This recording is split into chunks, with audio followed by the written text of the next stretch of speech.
Javier Pérez Royo y Ernesto Ekaizer. Entonces, ¿qué pasa? ¿Que aquí se ataca a jueces o hay guerra sucia judicial o utilización? Porque llegaba a decir Ernesto Ekaizer, ha afirmado que aquí la oposición verdadera la están haciendo algunos jueces.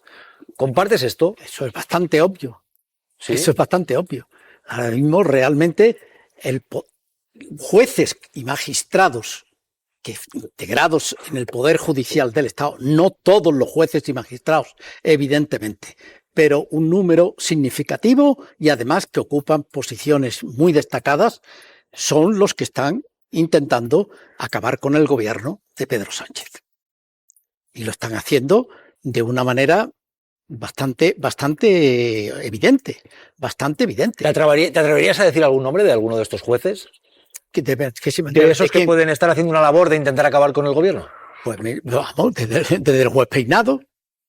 Yo diría que incluso el juez instructor de la causa del fiscal general, para mí clarísimamente, los jueces de la Sala Segunda del Tribunal Supremo que interpretaron el delito de malversación tal como está en la ley de amnistía de la forma en que lo han hecho, que es manifiestamente imposible de explicar con ninguna de las técnicas de interpretación comúnmente admitidas en el mundo del derecho, los jueces que hicieron toda la instrucción y el enjuiciamiento del caso de los seres, que es la persecución de la agenda de gobierno de Andalucía y que condenan por una prevaricación imposible, por un delito de prevaricación administrativa cuando no existe el acto administrativo presupuestario. Y al no existir el acto administrativo presupuestario, no se puede imputar a ninguno de los miembros del gobierno, de la Junta, del Consejo de Gobierno, que aprobaron los presupuestos de la Junta de Andalucía. Es decir, casos hay y bastantes. Casos hay y bastantes. Yo preguntaría a Ernesto y a Hugo Pereira si hay guerra sucia judicial, si hay lawfare en lo que estamos viendo. Ya lo he dicho. Hay. Ya está, ya lo he dicho. Hay guerra sucia judicial. El problema consiste en lo siguiente, Javier. No es que sean algunos jueces, son algunos jueces. El problema está en la cúpula. Lo acabas de decir en el Supremo. La Sala Segunda del Supremo, el señor Manuel Marchena. El golpe de Estado que supone la conducta que ha tenido ante el delito de malversación ante la amnistía. Porque la amnistía, poner obstáculos a la amnistía como la han puesto, que es estar por encima del imperio de la ley, el imperio de la ley emana del Congreso de los Diputados, de los legisladores. Tú estás por encima del imperio de la ley cuando no lo cumples y no lo han cumplido.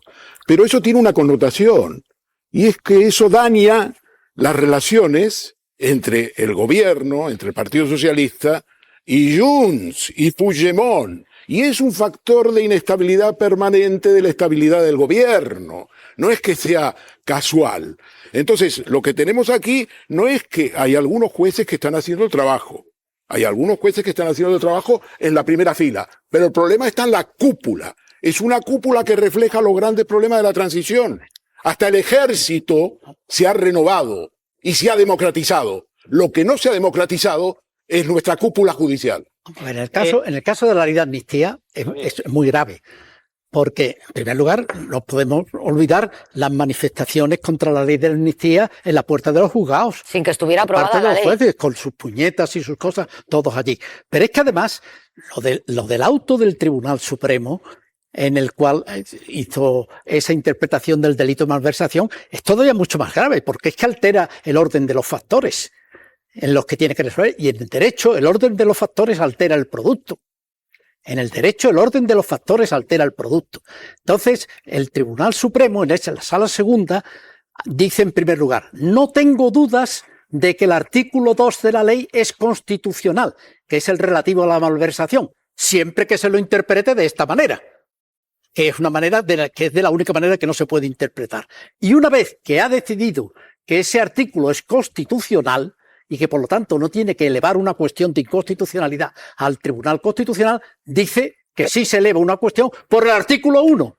Es decir, que primero aborda el artículo 2 y después va por el artículo 1. Y eso no se puede hacer. Eso es una monstruosidad jurídica. Bueno, hay una derivada en todo esto que luego está la política, Javier. Está la clave. A procesar dentro de no sé cuándo, antes de un año, como decía antes Ekaizer, a procesar a Begoña Gómez. Bueno, pues lo está usando políticamente. No, el juicio. Una cosa es el procesamiento, otro el juicio. Bueno, el autoprocesamiento, que todavía no lo conocemos tampoco. Hoy lo que ha hecho es informar, pero en fin, nos vamos a meter en cuestiones técnicas. No conocemos todavía el autoprocesamiento, lo conoceremos. En todo caso, está usando el Partido Popular políticamente un asunto que le conviene. Madre mía, es decir, es lo que tienen que hacer los políticos, usar nivel de estrategia lo que le conviene.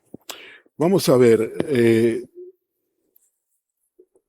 hay una cosa que pasa con el gobierno y con las fuerzas de la izquierda, y es que no comprenden lo que es el Estado Judicial español y la dinámica. El juez Peinado ha sido infravalorado. El juez Peinado no está solo. La audiencia, la sección 23 que le ha corregido, es la que está detrás del tema de Cristina Álvarez y Begoña Gómez. Lo he explicado por activa y por pasiva, pero es que entra en un oído y sale por el otro. Es la sección 23 que la ha corregido, porque es un grupo de magistrados que tienen formación, pero tienen un sesgo político y son los que le están impulsando en esta línea. ¿Por qué creéis que el juez Peinado ha cambiado de caballo y ahora va al tema del jurado popular? No puede ser casual. No puede ser casual ni un olvido.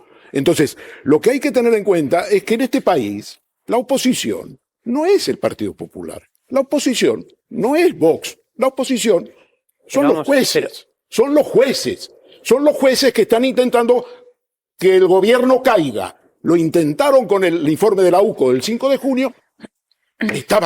Parecía que estaba al abismo, pero Pedro Sánchez finalmente resistió. Podía no haberlo hecho. Mira, primero... Mira, no me interrumpas. Pero si has terminado ya. No he terminado. No terminaste. Entonces, ¿para qué haces pausa? Bueno, pero pues termina. Yo pensaba que habías terminado con la pausa. Pero bueno. ¿Quién eres tú? ¿Quién coño eres tú? Calma. ¿Me dejas terminar o no? Hugo Pereira. Si no me dejas terminar, me levanto y me marcho. Ya estoy hasta el gorro. Calma, Ernesto, venga. Es Hugo Pereira, se llama Hugo Pereira, venga. Termina, calma, Ernesto. Se llama Hugo Pereira, lo conoces, ¿no? Venga. No, ¿quién es él para interrumpirme a mí, digo? Bueno, pues vale, pero no puede... Pensaba que habías terminado, perdón, Ernesto. Por favor. Termina, por favor. Ya no sé por dónde iba. Estabas en la línea... Este sistema de trabajo no se puede... Ernesto, estabas en la línea de decir que aquí la oposición verdaderamente... Claro, la oposición no es el Partido Popular, la oposición no es Vox. Aquí son los jueces. Lo intentaron con el informe de la UCO del 5 de junio, estuvo al borde del abismo. Vemos que lo de Cerdán se está deshinchando de una manera clarísima y tenemos un juez que, a mi gusto y a mi experiencia de 35 años de trabajo en los tribunales, o más, nunca he visto un juez que dice, no lo dejo en la cárcel ahora, pero no os preocupéis, no va a estar hasta finales de año, que es el plazo. ¿Qué le pasa al juez Puente? Que no tiene nada contra Cerdán. Entonces, como eso no funcionó, ahora viene la ofensiva, la contraofensiva. Vosotros citáis el tema de Isabel Díaz Ayuso, pero lo que estimula al juez Peinado es el hecho de que ha sido David Sánchez, el hermano de Pedro Sánchez, el que acaba de se acaba de confirmar su procesamiento. Eso es un elemento que me parece a mí que vale más para él que lo de Isabel Díaz Ayuso, porque él se mueve cerca de Vox, no del PP. Por eso Peinado se mueve cerca de Vox. Claro, porque eso imputó, ¿a quién imputó? A Juan José Güemes. ¿Quién era Juan José Güemes? Supongo que lo recordáis. El PP de Esperanza Aguirre. Consejero de Esperanza Aguirre. ¿Y por qué le imputó? No sabemos por qué imputó, porque nunca lo justificó, lo tuvo 6 meses imputado, y gracias a mi actividad aquí y a mis escritos, finalmente se supo que el juez había mentido y la Audiencia Provincial de Madrid decidió desimputarle. A ver, Hugo Pereira, bueno, sabemos lo que quiere el juez Peinado, ¿está suficientemente motivado, le ve recorrido? Ojo a esto. La resolución presenta algunos problemas jurídicos que con toda seguridad va a tener que resolver la Audiencia de Madrid porque se va a presentar recurso, y es por una razón, es el encaje jurídico en estos hechos del delito de malversación. Lo que dice la jurisprudencia es que para que ocurra el delito, el empleado público tiene que percibir el salario sin ejercer ninguna de las funciones propias de este puesto. Y hay jurisprudencia conocida en algunos casos, por ejemplo, el alcalde que lleva a empleados municipales a realizar faenas en fincas particulares. El partido político que tiene cargos de confianza de una administración pública y no van a trabajar a la institución y se dedican a estar en la sede del partido. Pero en este caso, la propia Audiencia de Madrid ya descartó que esto concurriera, porque indicó cuál era la jurisprudencia y que en un supuesto de que la asesora únicamente hubiera hecho actuaciones puntuales, esto descartaría el delito de malversación. Esto es lo que dijo la Audiencia de Madrid. Y en consecuencia se dificulta que la cosa pueda seguir adelante y de hecho debemos recordar que el propio juez instructor la descartó en su momento, basándose precisamente en la jurisprudencia que estoy indicando. Por tanto, es presumible que habrá un recurso y que la audiencia tendrá que analizar las propias decisiones y, por tanto, no es descartable en absoluto que se pueda archivar esta pieza separada. Pues vamos a ver, porque ahí está. O sea, lo ve, es una resolución a la que se le puede decir que no estaría suficientemente motivada, sin fundamento jurídico, de que Peinado puede estar ante otra de las pifias que le hemos visto últimamente. En esta causa se acaba de comentar en la mesa y veo que incluso con amplio consenso, ¿no?, por parte de todos los tertulianos, la audiencia ha revocado muchas decisiones, una causa con muchas revocaciones. Se han revocado los registros que se practicaron, en el secreto de las actuaciones, la imputación del rector de la Universidad Complutense, de Juan José Güemes, las actuaciones sobre el rescate de la Europa y el Instituto de la Empresa. El Tribunal Supremo revocó con bastante contundencia, más bien no admitió el intento de imputación de Bolaños, se puso una multa de 5.000 euros al abogado de Begoña Gómez y también fue anulada por otro tribunal. Estamos hablando ya de 3 tribunales diferentes, del Tribunal Superior de Justicia, y en la mayor parte de estas revocaciones el fundamento principal es que las resoluciones no estaban motivadas o no estaban motivadas adecuadamente, con lo cual en este caso sí que puede haber insuficiencias en la motivación y puede seguirse quizás la misma línea de la Audiencia de Madrid. Judiciales, Peinado contra los... Por lo siguiente, porque curiosamente Miguel Ángel Rodríguez lleva un periplo, que hoy recogía el diario.es, de ataques a jueces, fiscal, después de que el Partido Popular llevaba diciendo que es el gobierno el que está atacando a los jueces. Vamos a ver el siguiente informe y te pregunto, Miguel Ángel Rodríguez, los jueces, el fiscal, vean. Le vemos en la sombra, ¡Qué bueno! pero pone sobre la mesa sus opiniones sobre los jueces. Miguel Ángel Rodríguez arremete contra la magistrada que investiga el caso de González Amador. Mi pareja está sufriendo una inspección fiscal. En sus redes sociales, resulta que es la hermanita de un tipo al que Marlaska ha ascendido. No es la primera vez que carga contra el Poder Judicial. En 2016 ya decía esto. Lo peor de nuestra democracia son los jueces. El lenguaje progre, jueces y juezas. Parece que no hay juez en España que no esté en campaña contra el Partido Popular. ¡Qué listos los del gobierno! Yo no borro ningún tuit. También contra el presidente del Tribunal Constitucional. Urdangarín fue a la cárcel. Begoña tiene todas las papeletas. Ni Pumpido ni el fiscal general salvan este problema. Y sobre todo contra Álvaro García Ortiz. Tengo la sensación de que el fiscal general del Estado terminará en la cárcel. Uno de sus grandes hitos en redes sociales es acuñar la expresión cuando un rival político está bajo la lupa de la justicia. Fiscal general, si me llamas a declarar, vas a ir pa'lante. Este eslogan lo ha utilizado más de 35 veces en sus redes sociales y lanza una nueva versión. Ahora os digo otra cosa, van a ir pa' dentro. Repartiendo a diestro y siniestro. Lo que he contado ahí es lo mismo que os cuento a vosotros. Javier Pérez Royo, ¿qué está ocurriendo aquí? Porque Miguel Ángel Rodríguez, incluso dicen, anticipa lo que va a ocurrir en los tribunales. Actúa con absoluta impunidad. Él sabe que puede decir eso porque a él no le va a pasar absolutamente nada. ¿Por qué? Y por eso lo hace. Los demás no podemos hacerlo. ¿Y por qué no le va a pasar nada? Lo hace porque se le permite. Porque se le permite. Realmente, en el origen de todo el asunto del novio de Isabel Díaz Ayuso, y que después ha tenido las derivadas y que ha acabado incluso con el procesamiento del fiscal general del Estado, está Miguel Ángel Rodríguez. El auto el escrito de conformidad que dirige el abogado de González Amador al fiscal que llevaba el asunto, del 2 de febrero de 2024. Lleva por título escrito de propuesta de escritos de conformidad de reconocimiento de 2 delitos fiscales. Y dice expresamente que se reconocen 2 delitos fiscales y que se está dispuesto a resarcir a la hacienda pública pagando íntegramente la cuota con los intereses de demora. Ese es el texto. Ese es el texto del correo electrónico del 2 de febrero de 2024. Y ese texto, Miguel Ángel Rodríguez lo coge, le da la vuelta y dice que es la Fiscalía la que está proponiendo un pacto de conformidad a González Amador y que ese pacto de conformidad que propone la Fiscalía es boicoteado desde arriba, dice, dando a entender que podría ser bien el fiscal general del Estado o incluso la presidencia del gobierno. Ahí sale la nota de la fiscal jefe de Madrid y del fiscal general del Estado, desmintiendo el bulo que había puesto en circulación el señor Miguel Ángel Rodríguez, y a partir de ahí ya viene la marimorena. Ya. Ministros Marlaska y Óscar Puente. También se publicó que iba a haber una demanda contra ti. No tengo ninguna idea de ninguna. No te ha llegado la demanda. O sea, que fue algo que se publicó. No, es evidente que el juez Peinado está en otras cosas, está ocupado. Pero se publicó a través de... No se puede hacer simultáneamente 10, 15 demandas. No puedes hacerlo porque tienes que hacer comparecencias. O sea, que se publicó, pero no te ha llegado la demanda. No, bueno, no ha bueno. llegado, no. ¿Y qué recorrido le ves a esto? No, ¿qué recorrido? Yo primero creo que tenemos que definir para nuestros espectadores qué es lo que está pasando. ¿Qué está pasando?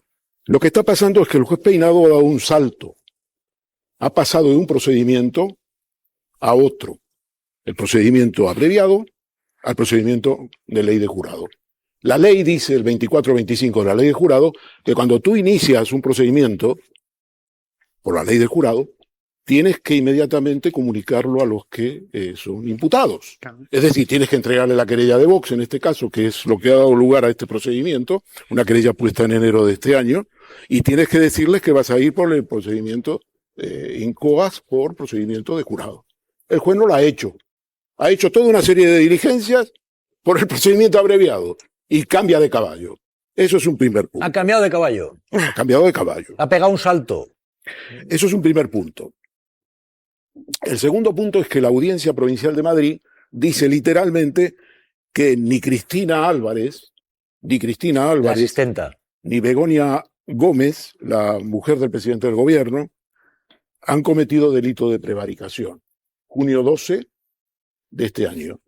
Que el funcionario ilícitamente destinado a cubrir necesidades o utilidades privadas de su superior o encargado no puede cometer delito de malversación, que solo cometería quien lo destina, aprovecha o consiente esa decisión. Que tampoco su superior, es decir, Begoña Gómez, cometería delito de malversación, aunque para eso sería necesario que Cristina Álvarez cobrara un sueldo sin prestar ninguna de las funciones para las que estaba contratada. Es decir, el juez contraviene lo que dice la Audiencia Provincial de Madrid, sección 23. ¿Cómo lo hace? Mutila un auto de la sección 23, donde el auto le indica cómo instruir y quita lo de la malversación. Es decir, mutila, borra. Eso es un segundo punto. Y un tercer punto, el juez dice que hace esto porque ellas declararon, se acogieron a su derecho, de Cristina Álvarez, a su derecho constitucional a no declarar, derecho constitucional, y Begoña Gómez contestó una serie de preguntas que no responden el tema. Pero hombre, ¿cómo un juez puede cuestionar el derecho a la defensa? Los imputados, los acusados, tienen derecho a defenderse. Un juez no puede decir, mire, no me gustan sus preguntas y por eso... Entonces, ¿qué se abre ahora? Termino con esto. Porque es que dais a entender una cosa que no es. Él no ha mandado a juzgar a un jurado popular.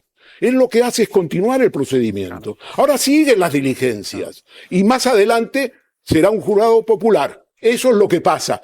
¿Cuándo?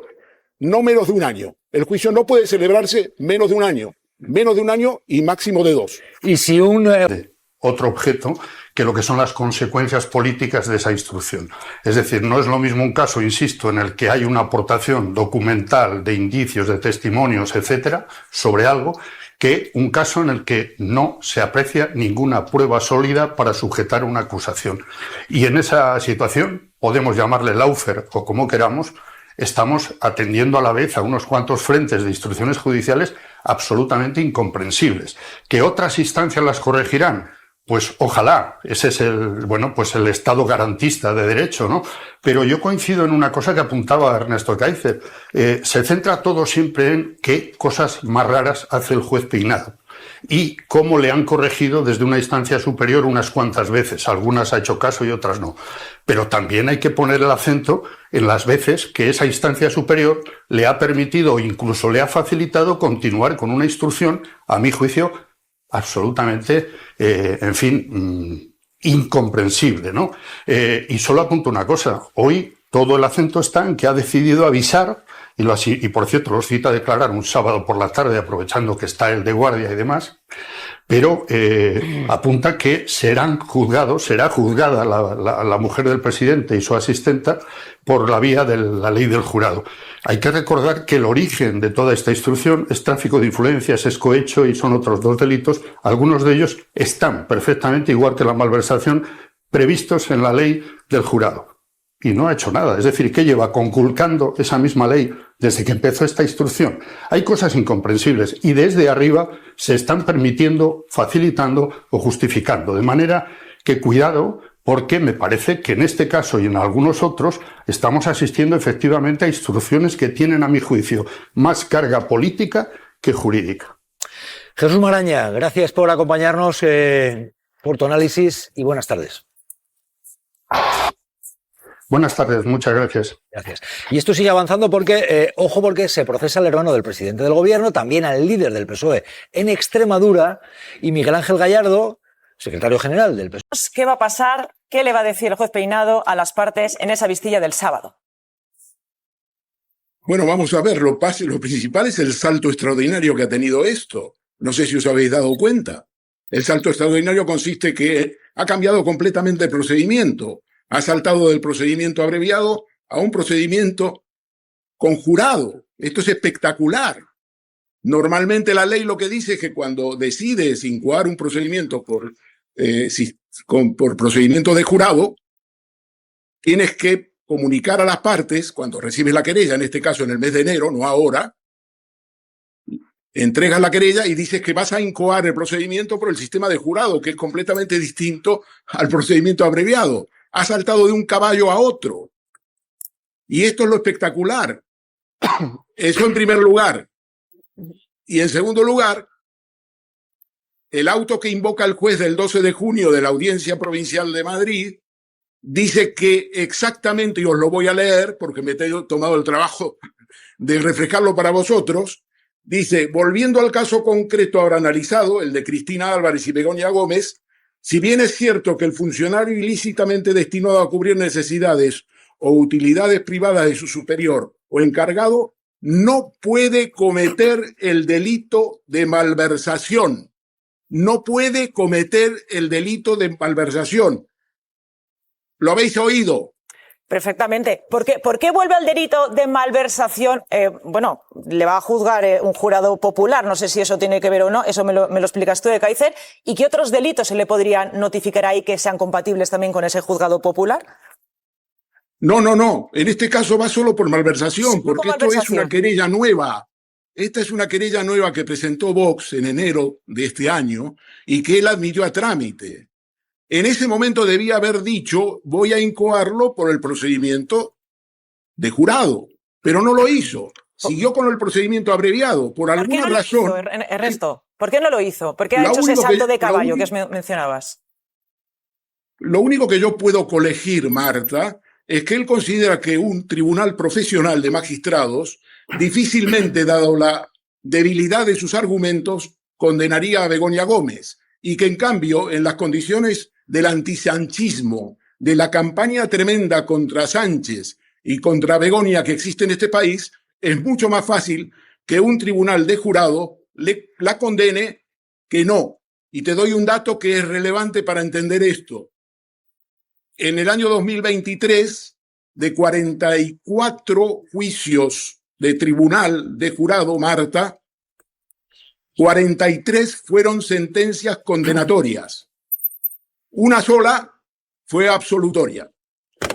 O sea, es decir, hay que decir, lo que estás diciendo es que la percepción que tenga las personas, ese jurado, va a definir más que una objetividad, una subjetividad, según se desprende de tus palabras. Bueno, siempre cuando hay una lista de testigos en la Audiencia de Madrid, son testigos que salen del censo, habrá que seleccionarlos, cada una de las partes tiene derecho a cuestionar a los testigos, a impugnarles, a recusarles, y por lo tanto es un proceso que ya veremos. Pero lo que digo es que en las circunstancias políticas de este país, con el clima político que hay, es evidente que es más fácil, dada la estadística que os he mencionado, del año 2023, 44 juicios de jurado, en 43 son sentencias condenatorias, una sola absolutoria. Por lo tanto, en este caso, dada la propaganda y dado la demagogia que se puede hacer, a saber, la señora Begoña Gómez tiene una asistenta y que se le paga con fondos de todos los españoles y que, claro, hace alguna tarea, manda algún email para actividades privadas de Begoña Gómez, esto puede calar, No descartes, Ekaizer, que en ese jurado popular esté Dani Desocupa, Ortega Smith, incluso el propio Miguel Ángel Rodríguez, pero te quería preguntar si ves alguna relación entre este movimiento que conocemos hoy del juez Peinado y lo que conocimos el lunes, 48 horas antes, sobre la pareja de Díaz Ayuso. Bueno, no solo sobre la pareja de Díaz Ayuso, yo diría que nos olvidamos de David Sánchez. ¿Pero crees que todos estos movimientos judiciales tienen relación en el tiempo en el que los estamos conociendo? Yo creo que esto tiene mucha relación con David Sánchez, que fue precisamente ayer. Porque la decisión sobre Díaz Ayuso no es de ayer, es del lunes.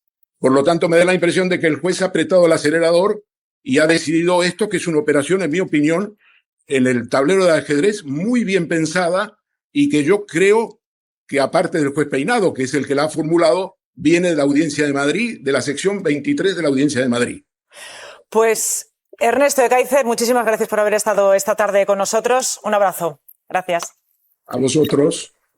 Nosotros estamos en contra de que haya viviendas de interés turístico ilegales. A ver, se lo vuelvo a repetir, que veo que no escuchan. Estamos en contra de las viviendas de uso turístico ilegal. Sin embargo, afirma el diario, las reseñas en un conocido portal de alquileres turísticos y los testimonios de los vecinos confirman que en los últimos años ha alojado a centenares de personas. A ver, dicho y yo discrepo. Una, esto no era un bulo. Y no ha salido a pescar. Había peces y lo que está haciendo es sacarlos. Los está pescando porque los peces estaban. ¿Por qué había peces? Porque lo que se ha descubierto a raíz del inicio de la causa y se ha descubierto a mitad de partido, por eso ha abierto una causa diferente. Y además la audiencia es la que se lo indicó, que no se está diciendo aquí, pero es la audiencia la que a mitad de partido dice que podía existir el delito de malversación. Y es cuando él lo recoge y llama de nuevo a declarar el 9 de septiembre, me parece, el 10, al final fue el 10 de septiembre, y vuelve Begoña Gómez a declarar otra vez al juzgado, y también vuelve Cristina Álvarez.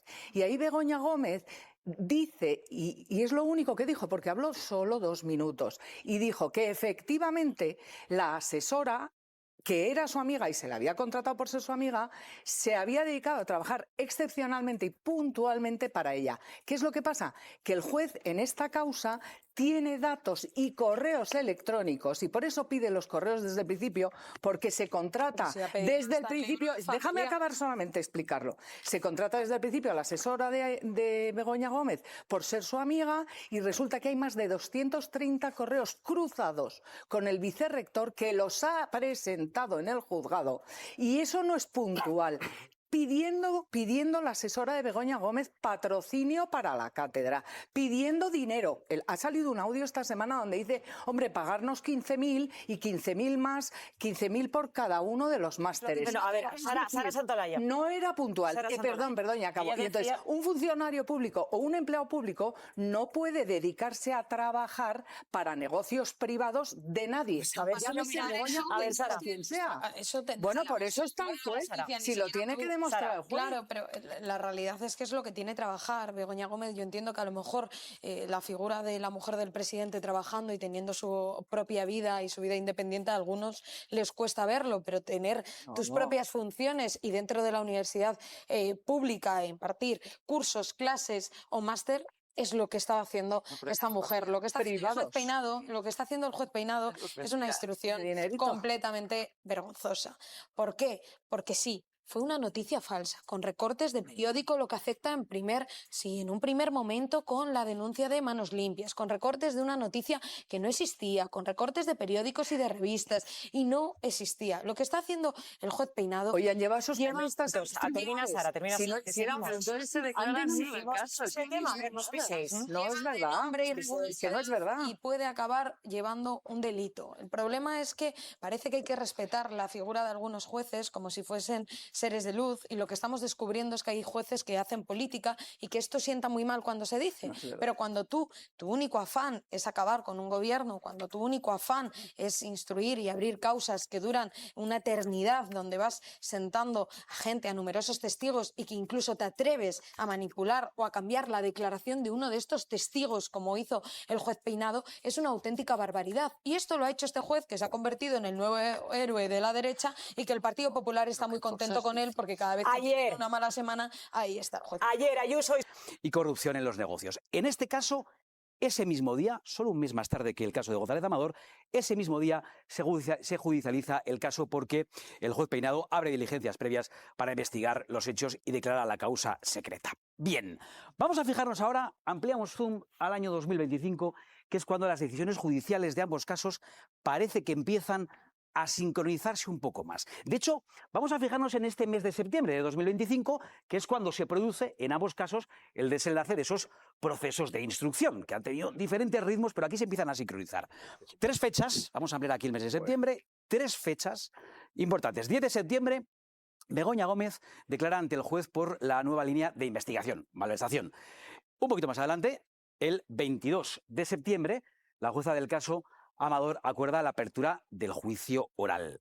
Ese mismo día, 22 de septiembre, se presenta una nueva querella contra Begoña Gómez por la trama Europa. Y 48 horas más tarde, 2 días más tarde de que se acordara el juicio oral para González Amador, el juez Peinado propone que Begoña Gómez sea juzgada, como se está contando a lo largo de la tarde de hoy, por un juzgado popular.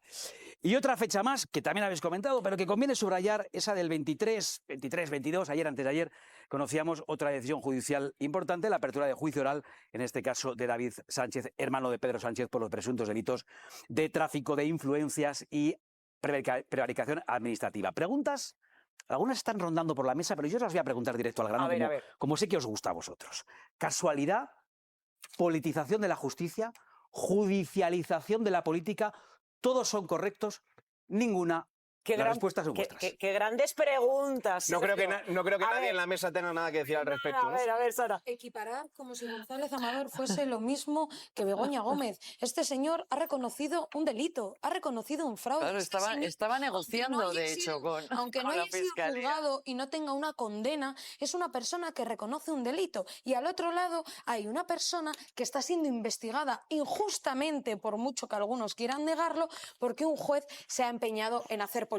Y por cierto, sí, era pareja de Ayuso, porque hay una portada de una revista de Corazón del año 2021. Este señor, cuando pasa de facturar de 30.000 euros a 300.000, era pareja. Cuando ella pasa de ser diputada a presidenta de la Asamblea de Madrid, era pareja. Tuvieron un gran año entre los dos. Una pasó de ser diputada a presidenta y el otro pasó de 30.000 a 300.000, incluso a llegar a 2 millones. O sea que vamos a dejar de equiparar, porque hay uno que comete un delito y que es un presunto delincuente, pero cada vez menos presunto, y hay otra persona que está sufriendo una cacería judicial porque su marido se dedica a hacer política. A ver, Pilar, que decías que no eran novios. Porque puede haber cometido un presunto delito también. Lo ha confesado. Vamos a ver, los temas son distintos. Tú puedes tener una inspección de Hacienda, que es lo que le pasa a González Amador. No es una inspección. Tú puedes tener una inspección de Hacienda, que es lo que le pasa a González Amador, el novio de Díaz Ayuso, porque has cometido presuntamente fraude y tú tienes 2 opciones. De una cantidad que le salta a Hacienda y la traviesa. Y tú tienes, como a millones de personas. Son 350.000 euros. Son millones. Millones de personas, pero bueno. Yo no facturo millones. A ver, Pilar. No tienes que facturar millones. Simplemente tienes que pagar Hacienda menos. Simplemente tienes que pagar Hacienda menos de lo que te toca pagar porque has defraudado, porque has hecho cosas En para este no caso, pagar si te toca. Pero el ¿no? español no hace eso, el Bien. pueblo español paga Bueno, nos sus sorprenderíamos impuestos, de cuánta gente lo hace y cuánta gente no lo hace. A ver, Pero Pilar. en todo caso, él comete un fraude a Hacienda y entonces tú puedes hacer dos cosas. Tú puedes decir, vale, yo asumo que he cometido este fraude y por lo tanto pago la multa, o sigues adelante como si había Alonso y ganas Hacienda y te tiras 8 años pleiteando con Hacienda. En este caso, resulta que eso no sucede. ¿Por qué eso no sucede? Porque cuando el novio de Isabel Díaz Ayuso decide que venga, que vamos a llegar a un acuerdo, se filtra ese mail. No es verdad, eso no es verdad. Se filtra ese mail. Se filtra ese mail. Y a partir de ahí, Ramón, y a partir de ahí empiezan, bueno, pero puedo terminar, yo no he hablado, os he escuchado aquí a pero todos, si dices algo que no es verdad, fenomenal y estupendo. además se lo sabemos. Ese email se filtra, se conoce que es el novio de Isabel Díaz Ayuso. Yo no estoy defendiendo aquí ni a Ayuso, ni a Begoña, ni a nadie. Y además es que a mí me parece... No, porque a diferencia de vosotros, yo parto en que yo creo realmente que los jueces hacen cada uno lo que creen que tienen que hacer.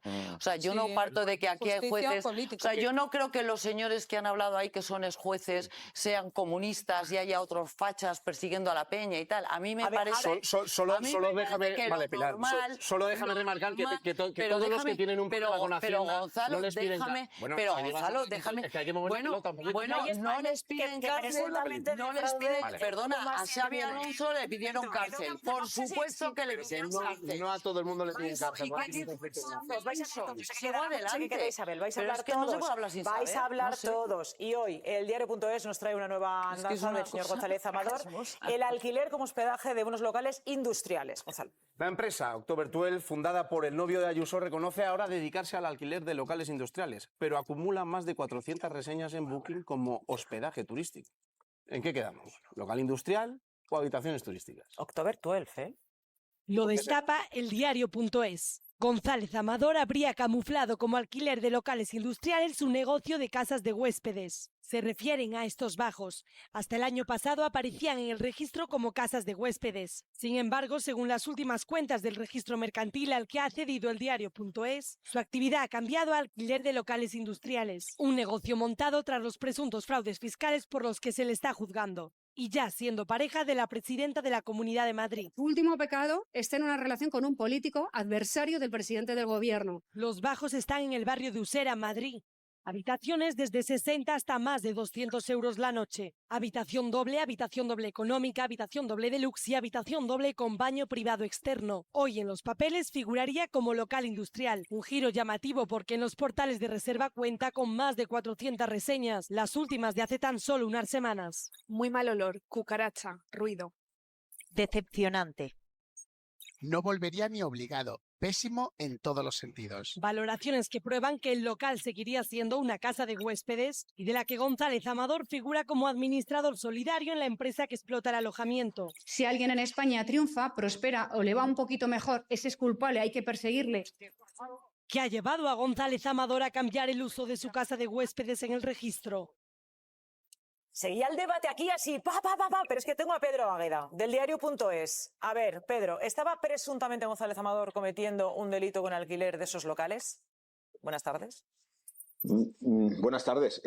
No tenemos constancia de ello. Tenemos constancia de que, de forma bastante extraña, porque no hemos encontrado ninguna explicación, pese a que hemos llamado al propio González Amador y a la empresa, pues se ha cambiado la razón de esta, de hospedaje a alquiler de local industrial.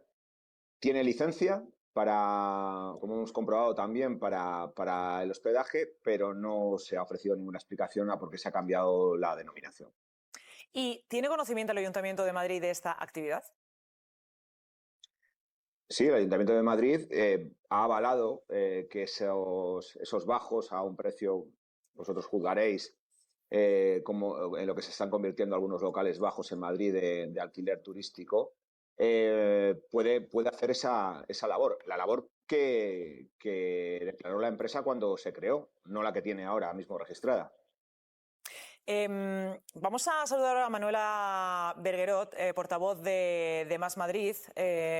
Señora, en la Asamblea de Madrid, señora Bergerot, muy buenas tardes. ¿Qué tal? Encantada de saludaros. Buenas tardes. Igualmente. ¿Ve alguna relación entre la política de vivienda de Madrid y la regulación de los pisos turísticos y estas noticias sobre González Amador? Pero una línea directa que conecta efectivamente cómo González Amador no solo no tuvo suficiente con defraudar a Hacienda, sino que con ese dinero que había defraudado a todos los españoles monta una empresa para especular con la vivienda en nuestros barrios. Eso explica de forma directa la política del Partido Popular en la Comunidad de Madrid respecto a que podamos acceder a la vivienda de alquiler o para poder comprar una vivienda. Todo el que está pegado a la realidad de los madrileños sabe que los precios están subiendo de una forma desorbitada, porque efectivamente para la señora Ayuso no es un problema, es un negocio familiar. Y esto, mira, la última reunión que yo tuve con la presidenta en la Puerta del Sol, le transmití nuestra preocupación realmente por la proliferación de los pisos turísticos y por la subida desorbitada de los precios del alquiler y le pregunté si tenían un plan. Ella bajó la cabeza porque no solo no tenían un plan, sino que ahora lo entiendo todo. Es que precisamente para ella no es un problema que los madrileños no podamos acceder a una vivienda. Es que para ella es un negocio familiar que está realizando con su novio, que digamos que es como el paradigma del parásito que rodea al Partido Popular, ¿no? Además que está cumpliendo todas las reglas. Yo creo el señor González Amador cumple las reglas de pegar un pelotazo, en este caso con la venta de mascarillas por 2 millones de euros, como si eso fuera un trabajo, que no tiene suficiente y defrauda a Hacienda, y además con el dinerito que nos roba a todos los españoles a especular con el ladrillo. Viene a demostrar que de emprendedor tiene poco y que lo que es, bueno, pues son esos caraduras que vienen a aprovecharse de su relación con el poder. Y me gustaría aclarar que esto, efectivamente, como decías, Marta, esto explica la línea directa que hay en esa ausencia de políticas para favorecer el derecho a la vivienda de los madrileños, pero aquí lo importante, no nos olvidemos, y lo estabais hablando antes, es que Alberto González Amador se va a sentar en el banquillo por haber defraudado a Hacienda, pero también por pertenecer a una organización criminal, ni más ni menos. Y además se va a sentar en el banquillo por otra pieza separada, que ya está en marcha una investigación, por haber sobornado a un directivo del Grupo Quirón. Es decir, el Grupo Quirón, el mejor cliente del señor Alberto González Amador, esa empresa que está gestionando la sanidad pública de los madrileños. Y con ese juicio lo que vamos a terminar sabiendo precisamente es a cambio de qué la señora Ayuso está desmantelando la sanidad y a cambio de qué. Lo iremos viendo. Gracias, Manuela Bergerot.